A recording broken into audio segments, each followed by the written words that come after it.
السلام علیکم ورحمۃ اللہ وبرکاتہ. الحمد للہ رب العالمین والعاقبۃ للمتقین والصلاۃ والسلام علی رسولہ الکریم. محترم حضرات،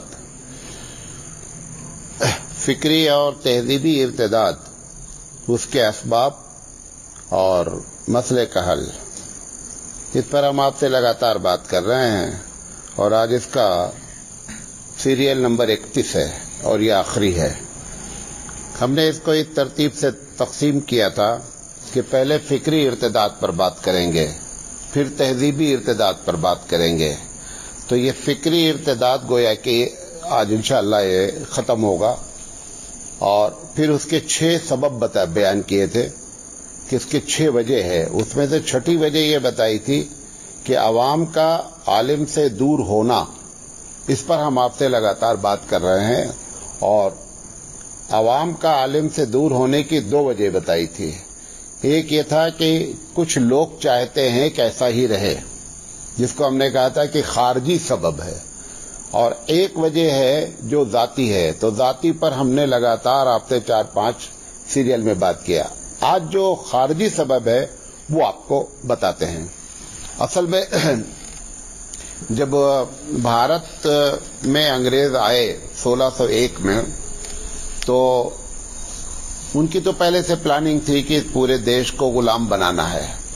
وہ اپنا کام کرتے رہے اور 1857 میں انہوں نے دلی کے لال قلعے پہ جھنڈا گاڑا. تو گویا کلکتہ سے دلی پہنچنے میں ان کو 256 سال لگا. تو جب یہ یہاں جھنڈا گڑ گیا تو برٹش کی پارلیمنٹ میں یہ بات خوشی منائی اپنے طور پر، لیکن اس میں ایک سوال یہ بھی آیا کہ آخر 1601 میں ہم داخل ہوئے تو 256 سال دلی پہنچنے میں کیوں لگا؟ اس کی کون لوگ اصل اس میں رکاوٹ تھے؟ تو اس میں جو رپورٹنگ کی گئی وہ رپورٹنگ یہ کی گئی کہ اس میں سب سے بڑی رکاوٹ جو ہے وہ علماء تھے، اور ان کے ساتھ سب ان کے سپورٹر تھے، نہیں مسلمان. اور علماء کا اتنا زیادہ جو ہے چلتا ہے وہاں بھارت میں کہ عوام ان کے بغیر ہلتی نہیں ہے. تو اس کی وجہ سے ہم کو یہ اتنا بڑا یعنی مختصر سا سفر 256 سال لگا. تو پلاننگ کی گئی. اس میں سے ایک پلاننگ یہ کی گئی کہ ان کو دونوں کو الگ الگ رکھنا ہے، یعنی عالم اور عوام، یہ دونوں کو کس طریقے سے الگ کیا جائے. اس کے لیے باقاعدہ ان کے تھنک ٹینک بیٹھے جو سوچتے ہیں کہ کیا کیا پلاننگ کی جائے، کیسے ان کو دور کیا جائے. تو خارجی سبب میں سب سے پہلا اور بنیادی سبب یہ ہے کہ اس میں انگریزوں کا ایک بہت بڑا ہاتھ رہا. اس کی مثالیں دیتا ہوں. ڈاکٹر ولیم ایک ہیں جنہوں نے یہ پوری رپورٹنگ کی تھی کہ اس کو کیسے دور کیا جائے اور ان دونوں کو آپس میں نہیں ملنے دیا جائے. تو اس میں سے ایک پلاننگ یہ تھی کہ ان کی معاشی حالت کو خراب کیا جائے. جب آدمی معاشی طور پر تنگ ہو جائے گا تو اپنے مسائل میں الجھا رہے گا اور خود بخود عوام کے دل سے ان کی بے عزتی، ان کی عزت ختم ہو جائے گی. یہ ایک پلاننگ بنائی گئی. ایک پلاننگ یہاں تک بنائی گئی کہ خوب اچھے لطیفے بنائے جائیں جو علماء کے خلاف ہوں.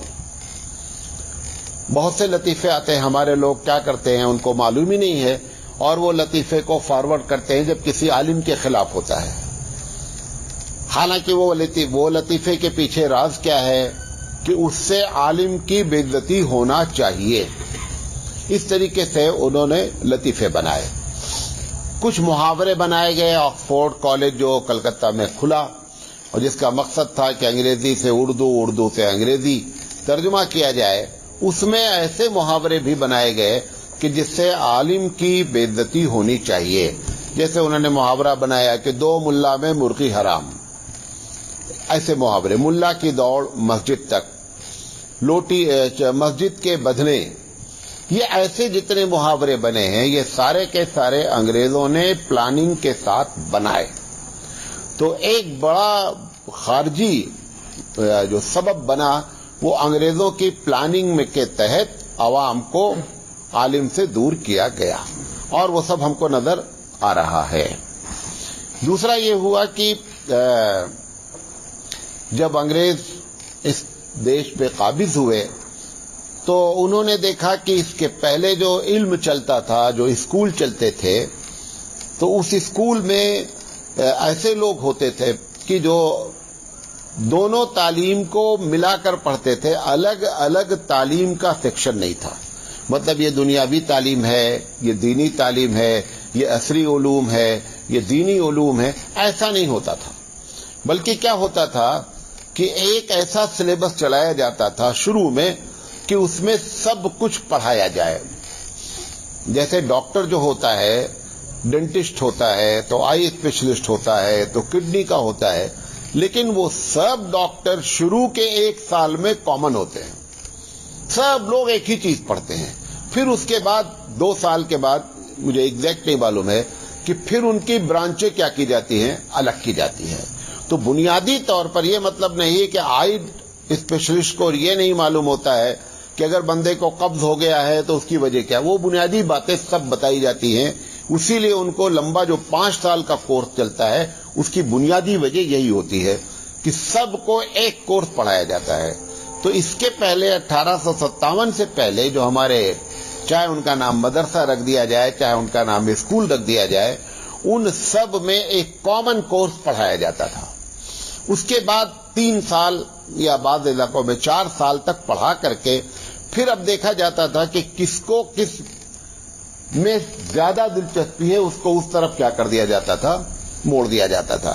مطلب کوئی عالم بننا چاہتا تھا تو وہ بنیادی سب باتیں جانتا تھا۔ اسی لیے آپ دیکھیں یہ جیسے جو بڑے بڑے لوگ گزرے ہیں، فارابی وغیرہ ہیں، یہ ایک ساتھ کئی علوم کے ماہر ہیں۔ اس کی وجہ وہی ہے کہ بنیادی طور پر سب پڑھا، پھر ایک ایک کر کے انہوں نے کیا کیا، مہارت حاصل کیا۔ تو انگریزوں نے دیکھا کہ اگر یہ تعلیم ایسے چلتی رہے گی تو عوام میں اور علماء میں جو ہے وہ کیا ہوگا، وہ ہمیشہ جڑے رہیں گے، کیونکہ ایک عالم ہوگا تو پتہ چلا کہ اچھا میتھ بھی جانتا ہوگا، ایک عالم ہوگا تو اچھی سائنس بھی جانتا ہوگا، لہذا ان کو کیا کر دو، الگ کرو۔ جب یہ الگ ہوں گے تو خود بخود عوام ان کو سمجھے گی کہ یہ اس سوسائٹی کے لوگ نہیں ہیں، بلکہ نعوذ باللہ یہ ناکارہ لوگ ہیں۔ لہذا انہوں نے وہاں سے دینی علوم اور دنیاوی علوم کے نام پر 2 الگ الگ خانے بنا دیے۔ اسلامی پالیسی بھی یہی تھی کہ دونوں، کوئی 2 نہیں، علم ہے۔ دیکھیے نبی کریم سے میں ایک مثال دے رہا ہوں اپنی بات کو مدلل کرنے کے لیے۔ نبی کریم صلی اللہ علیہ وسلم جو کچھ بھی تعلیم دیتے تھے، فجر کے بعد تعلیم ہوتی تھی۔ آپ نے مسلمانوں کی اصلاح کا سب سے بڑا ذریعہ وہی فجر کے بعد کی تعلیم تھی، اور وقتاً فوقتاً جو کبھی ہو جاتا تھا، اور جمعہ کا خطبہ تھا۔ جب بدر کا واقعہ پیش آیا اور بدر میں لوگ پکڑے گئے تو ان لوگوں کو جن کے پاس پیسے نہیں تھے، ان لوگوں نے کہا ہم کو چھوڑ دیجئے۔ تو چھوڑنے کا ایک آپشن یہ دیا گیا کہ آپ فدیہ ادا کر دیں اور اپنے آپ کو چھوڑا لیں۔ کچھ لوگ ایسے تھے جن کے پاس فدیہ دینے کا پیسہ نہیں تھا، ان کو کہا گیا کہ ایسا ہے فدیہ نہیں دے سکتے ہو تو مدینہ کے مسلم بچوں کو یا ہمارے بچوں کو، مدینہ کے بچوں کو تعلیم دے دو۔ اب یہ کون سی تعلیم دے رہے ہیں؟ یہ تو کوئی بھی مسلمان ہے ہی نہیں، کوئی بھی مسلمان اس میں نہیں تھا جو قید ہے۔ اب انہوں نے جو تعلیم دی، آج کے بقول اس کا نام کیا دیا جائے گا کہ دنیاوی تعلیم دی۔ تعلیم دلائی کس نے؟ نبی کریم صلی اللہ علیہ وسلم نے آپشن رکھا کہ آپ ہمارے بچوں کو تعلیم دے دیجئے۔ تو تعلیم تقسیم نہیں تھی، اور نہ اسلام تعلیم کے تقسیم کا قائل ہے۔ وہ تو ہر علم کی قدر کرتا ہے کہ جو علم تم کو اللہ سے قریب کر دے، اللہ تک پہنچا دے، وہ علم ہے، چاہے وہ سائنس کے ذریعے ہو اور چاہے قرآن حدیث کے ذریعے ہو۔ اور اگر اللہ سے دور رکھے تو پھر چاہے قرآن حدیث ہو اور چاہے بایو اور کیمسٹری ہو، کوئی فرق نہیں پڑتا، پھر وہ علم نہیں رہ گیا۔ ان لوگوں نے اس بات کو محسوس کیا، انگریزوں نے، کہ اس کو تقسیم کیے بغیر معاملہ نہیں ہوگا۔ اب تقسیم کا ایسا نتیجہ جو 1857 میں کیا گیا، پھر اسی کو پوری دنیا، اچھا یہ پہلے سے ہی انگلینڈ وغیرہ میں، یورپ میں، وہ پہلے سے ہی تعلیمی نظام ان کا قائم تھا کہ دھارمک الگ ہوگی، دنیاوی تعلیم الگ ہوگی، اسی کو لا کر کے بھارت پہ بھی انہوں نے کیا کر دیا، اپلائی کر دیا۔ اب اس کا نتیجہ آج کے دن میں کیا نکلا؟ آج کے دن میں اب دو حصے میں الگ الگ ہو گئے، ایک بابو صاحب ہو گئے اور ایک مولانا صاحب ہو گئے. ایک کو بابو صاحب کہہ دیجئے آپ اور ایک کو مولانا صاحب کہہ دیجئے، یا ایک کو مسٹر صاحب کہہ دیجئے، ایک صاحب کو مولانا صاحب کہہ دیجئے. مسٹر اور مولانا کو الگ کرنے کے لیے یہ جو تقسیم تعلیم کی گئی، اس کے یہ نتائج برآمد ہوئے، جو پلاننگ سے باہری اسباب جو میں بیان کر رہا ہوں اس میں یہ دوسرا بڑا سبب بنا. اس پر بھی اور بھی گفتگو کی جا سکتی ہے، میرا ٹاپک نہیں ہے. کہ جب جیسے علی گڑھ مسلم یونیورسٹی قائم ہوئی تو ایک زمانہ علی گڑھ پر ایسا بھی گزرا کہ جو بڑے دہریے پیدا ہوئے. دہریہ جانتے ہیں کہ جو خدا کا انکار کرنے والے جو بڑے مسلمان پیدا ہوئے، وہ ایک بڑی تعداد کہاں سے پیدا ہوئی؟ علی گڑھ سے پیدا ہوئی. اور علی گڑھ کا نام کیا رکھا گیا بعد میں؟ مسلم یونیورسٹی. آج بھی اس کا نام مسلم یونیورسٹی ہے. مسلم کے نام پر قائم کیا گیا ادارہ. بہت اچھی خدمات دی، سب کچھ کیا، لیکن بڑے دہریہ پیدا ہونے لگے وہاں. پھر لوگوں کو جو اس کے ذمہ داران تھے تو اس میں لوگوں کو بڑی فکر ہوئی کہ یہ تو ہمارا قائم کرنے کا اس ادارے کا مقصد نہیں تھا کہ یہاں سے دہریہ پیدا ہو جائیں. تب پھر اس کا توڑ کیا گیا. توڑ کرنے میں یہ کیا گیا کہ ان کو اسلامیات بھی کیا ہے پڑھایا جائے. تو اسلامک سبجیکٹ وہاں سے پھر الگ رکھا گیا اور اس کو ایک نظام چلایا گیا. بہرحال پھر جماعت نے بہت بڑا کام ادا کیا. دونوں جماعت نے، جماعت اسلامی نے بھی کام بہت کیا وہاں، پھر تبلیغی جماعت نے ایک بہت بڑا کام کیا، اور اس سے جو ہے پھر کیمپس کو اور طلبہ کو اس سے بچایا جا سکا. لیکن آج بھی ایک چھوٹی سی تعداد وہاں ایسی فارغ ہوتی رہتی ہے کہ جو دین سے بیزار رہتی ہے. کیونکہ جو اسلامیات کا رکھا گیا اس میں اتنا زور نہیں دیا گیا کہ بچہ ٹھیک سے جو ہے دین کو سیکھ لے. بہرحال اس کے پورے ڈپارٹمنٹ ہیں وہ ایک. لیکن بتانا یہ چاہ رہا ہوں کہ ہماری ایسی یونیورسٹیز بھی قائم ہوئی اور انہوں نے ایسے نتائج بھی برآمد کروائے، واللہ عالم. یہ دوسری وجہ تھی. تیسری وجہ یہ ہوئی کہ پلاننگ میں کہ کیسے عالم کو علماء کو دور کیا جائے. تو ایک طریقہ یہ اختیار کیا گیا، جب سوشل میڈیا خاص کر پچھلے 20-25 سال سے جب بہت ایکٹیو ہوئی، 1980 سے گویا کہ چینلز کی بھرمار شروع ہوئی بہت زیادہ.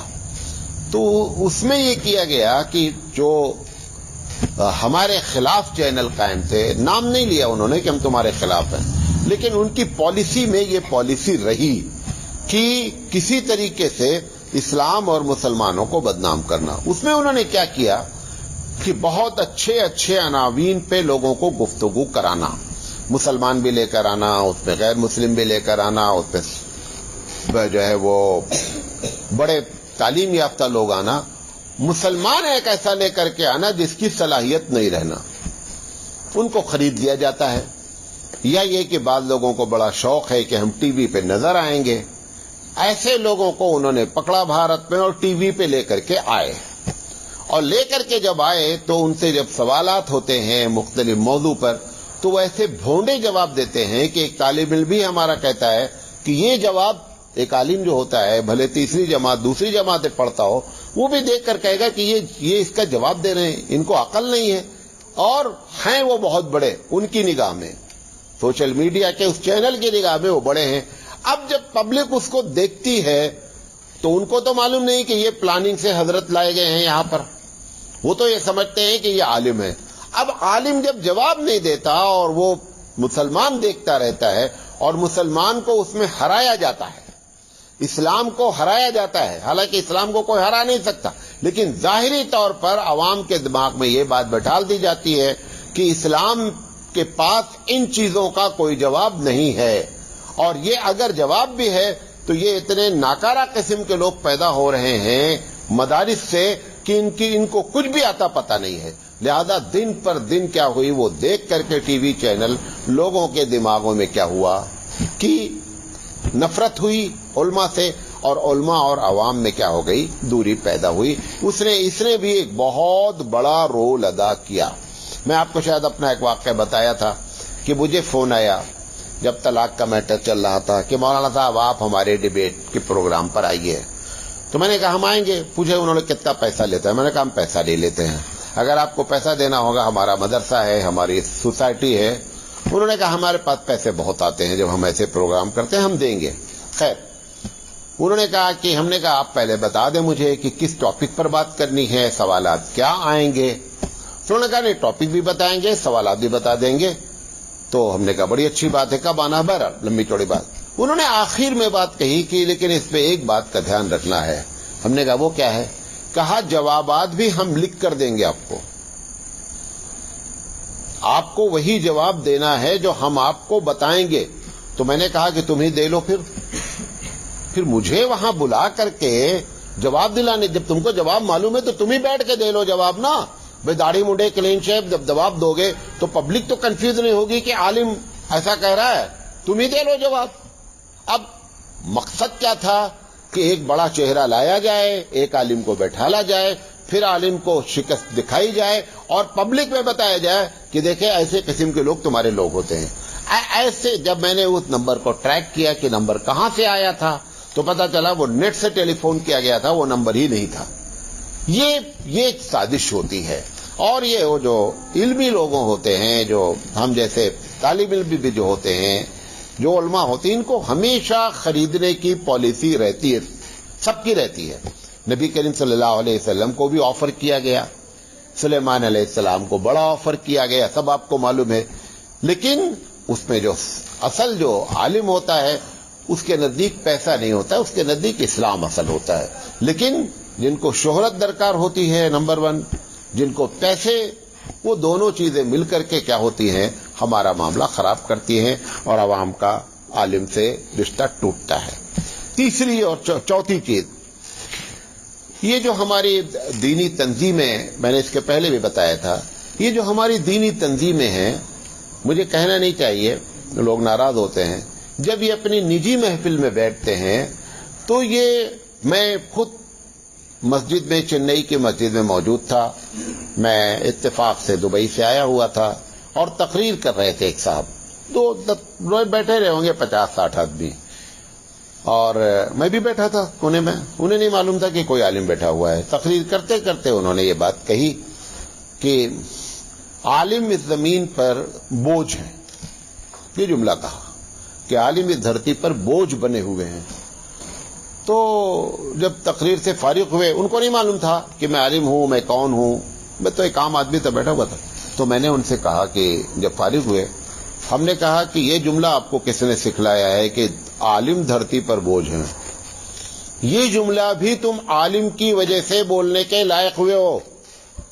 یہ جو اندر پلاننگ چل رہی ہے کہ عالم, مطلب یہ کتنی بڑی پلاننگ ہے کہ ایک, میں تو حیرت ہوتی ہے کہ ایک شیخ الحدیث بیٹھا ہوا ہے, مولانا ارشاد علیہ الرحمہ جیسا مبلغ اور مقرر بیٹھا ہوا ہے, اور ایک عامی آدمی اٹھ کر کے تقریر کر رہا ہے اور مولانا سامنے بیٹھے ہوئے ہیں. کیا پیغام جاتا ہے اس سے؟ پیغام کیا جاتا ہے پبلک میں؟ کیا جاتا ہے کہ یہ جو مولانا صاحب ہیں ان کی کوئی ویلیو نہیں ہے, یہ 2 کوڑی کے آدمی ہیں, اس سے اچھا تو ہمارا آدمی ہے جو بات کر رہا ہے. یہ جو باتیں ہو رہی ہیں اس سے عوام کے دل میں علماء کی دن پر دن کیا ہوتی جا رہی ہے, توہین بھی ہے, علم کی توہین, عالم کی توہین, اور نتیجہ دونوں کی دوریاں. پھر عملی شکل میں سب ہو رہا ہے, بولتے کبھی نہیں ہیں. بولتے تو ہیں عالم. ہم تو ایک صاحب کہنے لگے کہ نہیں مولانا صاحب, بڑی بڑی محفلوں میں کہا جاتا ہے کہ عالم کی عزت کرو, عالم کی قدر کرو, اور ہر مرتبہ بولا جاتا ہے.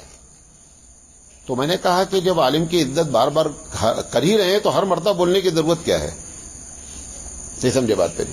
میں بار بار یہ بولوں کہ بھائی خاموش رہو بچوں, پھر تو 5 منٹ کے بعد بولوں بھیا خاموش رہو, اس کا مطلب آپ آواز کر رہے ہیں نا, تبھی تو مجھے بار بار بولنا پڑا ہے.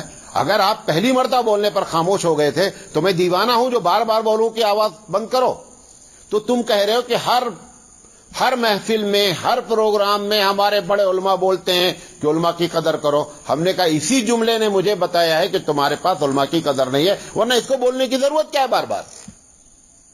دیکھیں صحیح عالم ہوتا ہے نا، تمہاری ہر گفتگو سے، اگر جیسے پولیس والے کا کام ہے کہ چوری کا پتہ لگا لینا، ایسے ہی عالم کا کام ہے کہ تمہاری ہی بات سے بات کو پکڑ لینا. وہ اپنی سمجھ سے ایک زمانے سے اس کو بہت بڑی دلیل سمجھتے تھے کہ ہم سے کبھی بات ہوئی تو ہم کہیں گے بھائی ہماری تو ہر محفل میں کہا جاتا ہے علماء کی قدر کرو. ہم نے کہا تمہارا یہ کہنا ہی مجھے ڈاؤٹ فل کیا ہے. بات میری سمجھ میں آ رہی ہے؟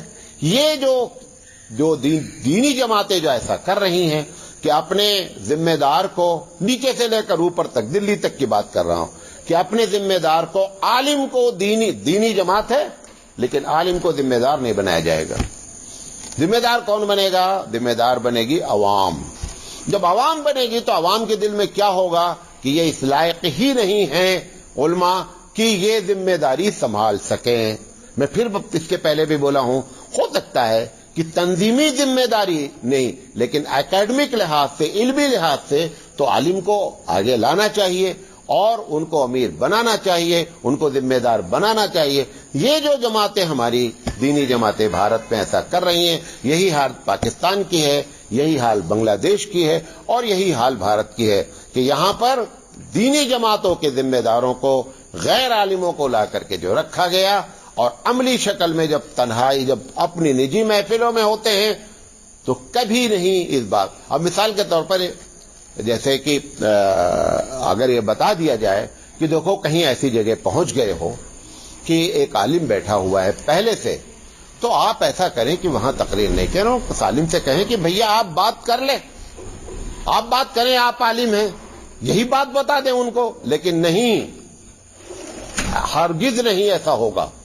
بلکہ حافظ سراج صاحب اپنے گاؤں کا واقعہ بتا رہے تھے کہ وہ کر رہا تھا عالم، اور طے ہوا تھا کہ فلاں آدمی تقریر کریں گے، وہ لیٹ ہو گئے، عالم تقریر کر رہا تھا، وہ 15-20 منٹ کے بعد میں آئے، ان کو ممبر پر سے اتار کے نیچے کر دیا گیا کہ نہیں یہ صاحب بات کریں گے. جو کر رہا تھا وہ عالم تھا لیکن طے یہ ہوا تھا کہ یہ بات ایسے اگر آپ بے عزتی کریں گے، ایسے معاملے کو کریں گے تو کیسے بات چلے گی؟ یہ وہ بنیادی وجوہ ہیں جن کی وجہ سے عوام میں اور علماء میں دوری پیدا ہوئی ہے.